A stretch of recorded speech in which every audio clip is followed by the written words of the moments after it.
তোমাকে না জানিয়ে তোমার এই কালো কুচকুচে চুল আমি সাদা করে দেব, রুখতে পারবে?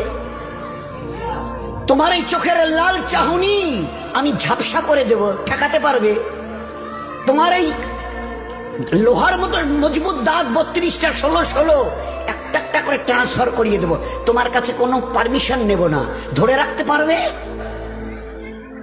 এইভাবে আস্তিন গোটানো মাসল ফোলানো ধরে রাখতে পারবে তো? এরকম করবে না তো? এইভাবে এরকম হবে না তো? সামনে এসে একটা পান দিচ্ছে, এই হাত, চাচা এই হাতটা নিলেন, এই হাতটা কলেন, আরে বাবা দেখ না চিমটি কাটিতে কিচ্ছু নেই। আসমান থেকে আওয়াজ দিচ্ছে, ও হাত তোমার কথা শুনে আমার, এ হাত তোমার কথা শুনে আমার। আমি আর পাওয়ারকে শেষ করে নিয়েছি।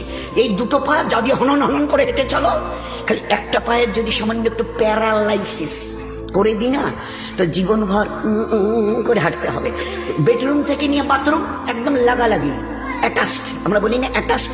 তুই বেডরুম থেকে নেমে বাথরুম কত 4-5 হাত, বেডরুমের দেয়াল আর এটাই হচ্ছে বাথরুমের দেয়াল, মাঝখানে একটা দরজা। এখান থেকে উঠে ওই ওই ঘরের রুমটা পারবে? আছে পাওয়ার? কিসের দেমাগ তোমার? কিসের এই অহংকার তোমার? শোনোনি কোনোদিন নবীজির কাছ থেকে? অহংকার, তাকাব্বুর এটা আমার চাদর, বড়াই এটা আমার চাদর, আল্লাহ বলছেন। আর আমার চাদর ধরে যে টান দেয় তার ঠিকানা কোথায়? এবার বলেন না, সবাই কম বেশি জানেন।